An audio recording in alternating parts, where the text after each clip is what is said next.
What's up, my friends? Welcome to another video. I'm Rob Stewart, and I'm here to help you get your skin and your overall health back on track. In today's video, I'm going to be talking to Nicola, who's a wonderful gentleman who's one of the members of my online course. Nicola has made a ton of progress with his overall health and his skin, and he just needs a little advice, some extra tips and tricks to get himself over the hump to make it all the way to the promised land of fully healthy skin. So in today's video, I'm going to be giving some coaching to Nikolai. Group link is in the description box. So this is just one single question from Nikolai and I's full podcast coaching session, which you can access down below. For those of you guys who don't know, my name is Rob Stewart. I've been a skin health coach for over a decade. I've worked with a shit ton of people, and I'm here to help you guys. I also used to struggle with eczema, dermatitis, and psoriasis myself, and I have been free of all that crap for about 12 years. Doesn't matter, like probiotics being very good to take on pills.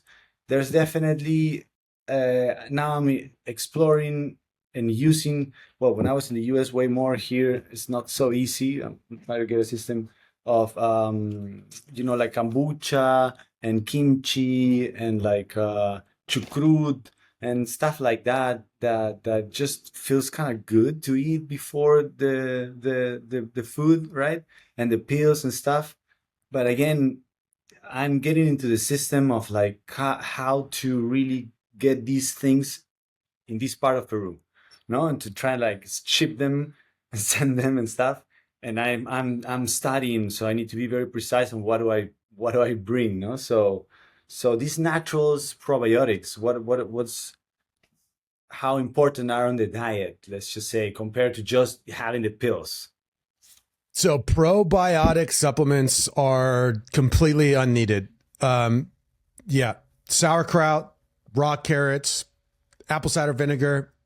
And here's what people don't understand. Things like beef is better for your gut biome than any supplement, because it's about nourishment and non-triggering and allowing the body to regenerate its own enzyme production and its own gut biome.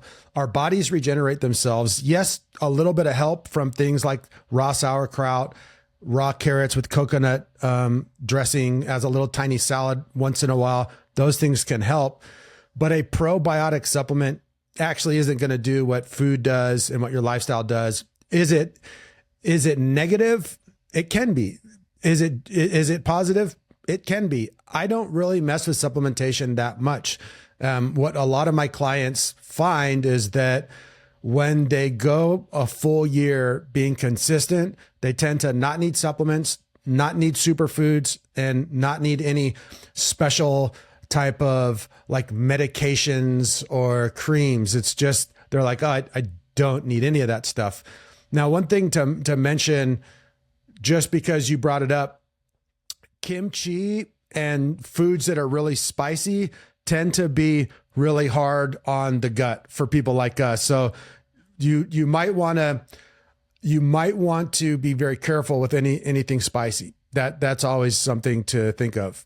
In terms of being a student and having a hard time maybe finding like a raw sauerkraut, the cool thing is like, if you can find cabbage and you can find a glass jar and you can make your own sauerkraut at home, that's really delicious. And it really is easy. You chop up the stuff, put in some water, add a few other ingredients, put it up on the thing and wait a bit, and you got amazing sauerkraut. So making your own can be a nice way to get it in the best quality possible.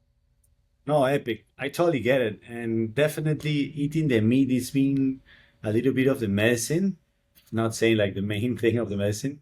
So this is just stuff that I feel like I add before the food, so then they kind of like help digestion or whatever, no? So because one of the main things that happened this last year, in these last 2 years, is that after actually a problem at work and kind of like this anger management kind of a thing, like I was like working and suffering, and it was so stressful, but I believe it at the moment, that I got like stomach pain on the left side of my, it was kind of like an ulcer. I think it's in English, the word ulcer. Yeah. So I was like taking aloe or stuff like that and actually trying to eat at the times. So sometimes like when I think I'm like thinking too much in the fasting, and not so much in the eating, this comes back a little bit, no? So it feels like something's burning, like again, like it's like, oh, you're hungry, dude, no? So you eat and it kind of like goes away, right? But then I know it's like a line, like a defined line in between that being healthy and just my stomach saying like, hey, dude, we're hungry, right? Compared to really like something that it's just burning there and like, right? So definitely when I feel that, taking some like aloe or glutamine or like the probiotics before my food. And normally I like, again, like I source myself with a local butcher. It's not grass fed, clean, everything, but it's as fresh and I can get every week. So I eat that every day, basically, no? So it's just the meat and some avocados and some zucchinis and that's it. And a lot of cocoa ghee or butter, and it's just pretty simple, straightforward, no? Like again, I agree, and I like very much this approach that you kind of like share about like being simple and being funny and being just really good, like you're licking your plate every day after, you know.